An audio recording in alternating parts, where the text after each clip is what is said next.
Sebuah kaos Uniqlo Supima harganya $19 dan 90 sen. Sebuah kaos Brooks Brothers Supima harganya $69 dan 50 sen. Kapas yang persis sana, kemejanya 3. 5 merek pakaian terjangkau menggunakan bahan yang sama dengan merek desainer yang harganya 3 kali lipat lebih mahal. Berikut ini daftarnya. Nomor 1, Kirkland Signature. Sebagian besar pria berjalan melewati bagian pakaian di Costco, melewati celana jeans, kaos, kemeja, dan pakaian luar yang dilipat, melewati merek pribadi yang menghasilkan penjualan tahunan sekitar $86 miliar. Sepertiga dari semua barang yang dijual Costco menggunakan merek Kirkland Signature. Pakaian hanyalah sebagian kecil dari bisnis itu, tetapi bagian inilah yang paling sering diabaikan oleh para pria. Costco meluncurkan Kirkland Signature pada tahun 1995 dengan model yang sederhana. Bekerja langsung dengan pabrik-pabrik yang memproduksi barang bermerek, memesan versi private label dari produk yang sama, lalu menjualnya tanpa anggaran pemasaran, tanpa perantara grosir, tanpa markup retail. Baterai Kirkland dibuat oleh Duracell, popok Kirkland dibuat oleh Kimberly-Clark. Hal serupa berlaku pada pakaian dan jarang dibahas. Jeans Kirkland seharga $15–20 berbahan 99% katun dan 1% spandex ini dibuat di pabrik yang sama dengan denim kelas menengah yang harganya 3–4 kali lipat.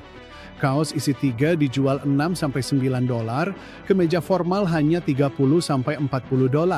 Celana chino harganya $20 hingga $25, baju musim luar diskon 50–70% dari retail serupa. Laporan tentang celana jeans Kirkland yang lebih awet daripada Levi's seharga $60 sudah beredar di internet selama bertahun-tahun. Penjelasannya sangat sederhana, tanpa 4 lapisan markup antara pabrik dan rak toko, harga retail benar-benar mencerminkan biaya sebenarnya dari pakaian tersebut. Keanggotaan Costco harganya $65 per tahun. Bagi kebanyakan pria yang membeli bahkan hanya 2 pasang jeans Kirkland setiap tahun, biaya keanggotaan udah kembali hanya dalam 1 kali kunjungan.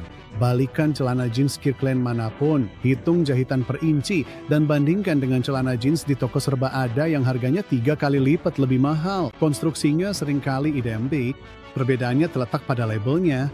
Nomor 2, Uniqlo. Perusahaan induk Uniqlo berawal sebagai toko pakaian pria pada tahun 1949 di Yamaguchi, Jepang. Uniqlo rilis tahun 1984 di Hiroshima dan jadi nama resmi pada 1988. Kini, Uniqlo anak perusahaan fast retailing dan retail fashion ke-8 terbesar dunia. Uniqlo beroperasi layaknya perusahaan teknologi penjual pakaian. Institut riset dasar mereka di Ariake, Tokyo, mengembangkan kain sendiri secara internal. Isolasi HATTECH, pakaian teknis yang menyerap kelembapan, konstruksi raju 3D untuk sweater tanpa jahitan. Ini adalah tekstil eksklusif yang dikembangkan melalui program rekayasa yang tidak bisa dijalanin oleh sebagian besar merek fashion. Lini HATTECH dikembangkan bersama Toray Industries, perusahaan sains tekstil yang sama yang memproduksi kain untuk aplikasi dirgantara dan atletik berperforma tinggi. Produk andalan untuk daftar ini adalah kaos katun Supima seharga $19 dan 90 sen. Supima adalah penunjukan merek dagang untuk kapas staple ekstra panjang yang ditanam di Amerika.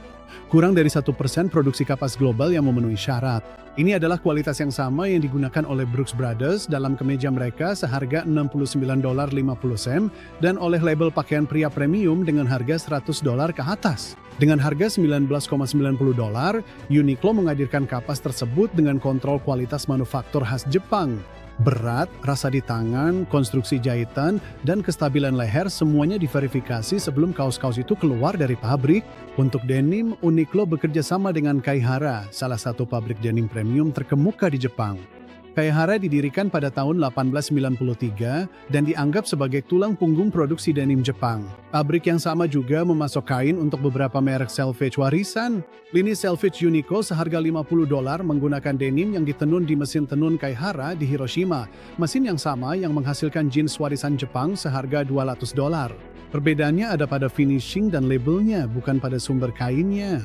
Sebelum melanjutkan, ada 4 tes untuk membedakan pakaian yang benar-benar berkualitas dari yang hanya terlihat terjangkau. Pertama, baca label katunnya. Cari kata Supima, long staple, extra long staple, atau Pima. Jenis katun ini bisa bertahan hingga 50 kali pencucian tanpa berbulu. Katun standar akan berbulu dalam 10–15 kali pencucian.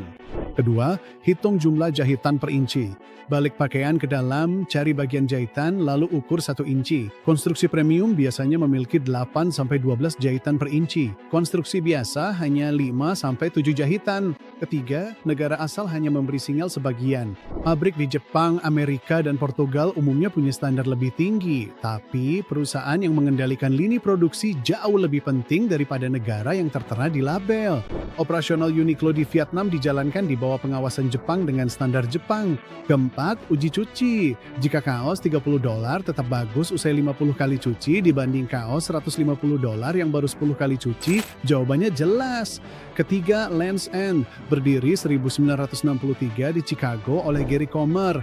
Awalnya katalog alat layar, merek ini merambah pakaian dalam sedekade dan jadi nama terpercaya busana pria via pos. Merek ini udah beberapa kali berganti kepemilikan dan proses produksinya dipindahin ke luar negeri pada akhir tahun 2000-an yang langsung disadari oleh pelanggan lama. Penurunan itu memang nyata, tapi Lands' End tetap mempertahankan lini katun Supima mereka, tetap menjaga spesifikasi konstruksi pada kemeja inti mereka, dan tetap disiplin soal harga. Sepatu Hyde Park Oxford dijual dengan harga $29 dan 99 sen.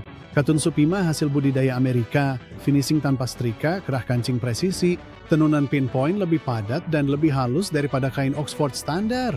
Kain ini jatuh lebih bagus, tidak mudah kusut, dan mempertahankan bentuknya meskipun dipakai berulang kali. Brooks Brothers menjual kemeja Oxford berkancing mereka dengan harga $98 hingga $140. Kualitas kapas Supima yang sama, konstruksi kerah yang serupa, berat kain yang serupa. Kemeja Brooks Brothers membawa warisan 2 abad busana pria Amerika, dan itu emang nyata.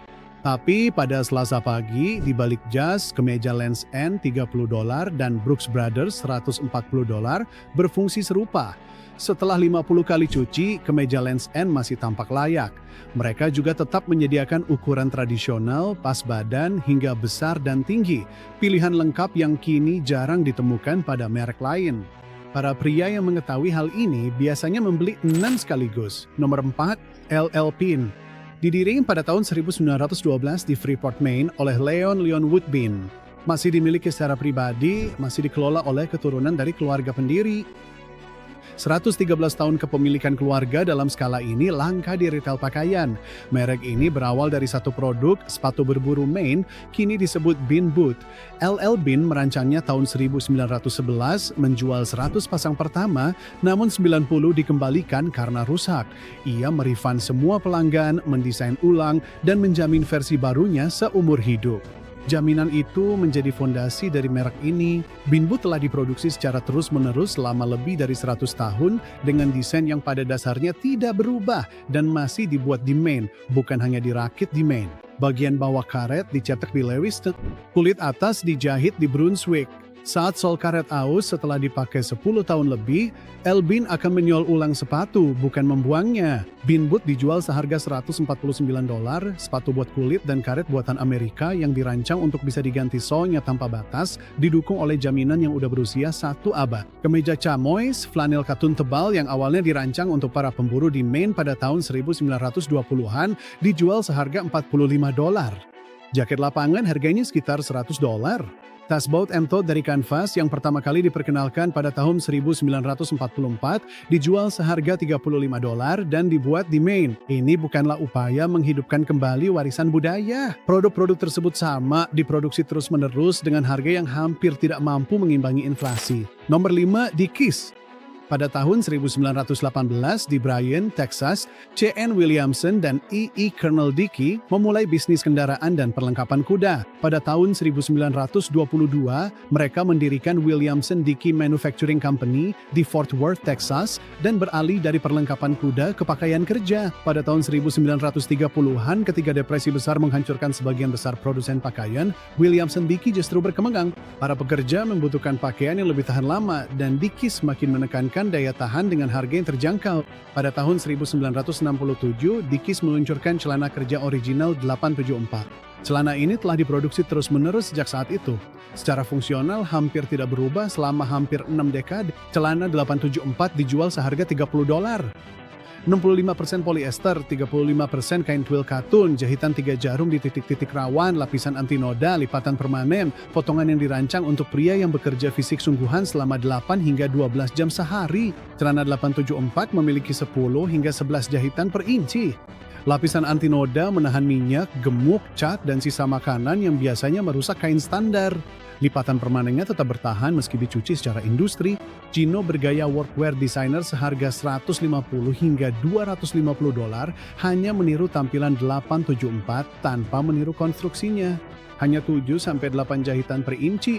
Tidak ada lapisan anti noda, tidak ada lipatan permanen, nggak ada penguatan 3 jarum. Versi desainer hanya soal penampilan, Dickies soal ketahanan. Koki profesional global pakai seri 874 di dapur, skateboarder memakainya di era 80-an, artis hip-hop mengenakannya sepanjang era 90-an, seniman dan pekerja lapangan memakainya turun-temurun karena celana ini tahan banting. Harganya tetap $30 dengan spesifikasi yang sama. 5 merek, 5 harga yang seharusnya mustahil untuk kualitas sebagus ini. Pola yang menghubungkan kelimanya adalah tidak adanya lapisan markup. Kirtland menghilangkan lapisan grosir dan pemasaran merek. Uniqlo membangun riset kainnya sendiri secara internal. Lands' End memangkas markup retail lewat penjualan langsung lewat katalog dan online. Elbin tetap dimiliki keluarga dan menolak mengikuti tren. Dickies mempertahankan satu produk yang terus diproduksi selama 6 dekade, bukannya mendesain ulang setiap musim. Semua dari mereka menginvestasiin uangnya ke pakaian, bukan ke merek. 4 tes itu mesti berlaku. Periksa katunnya, hitung jahitannya, baca negara asalnya, cuci pakaiannya 50 kali. Merek-merek dalam daftar ini lolos dari rangkaian tes itu. Banyak merek seharga 3-5 kali lipatnya malah gagal.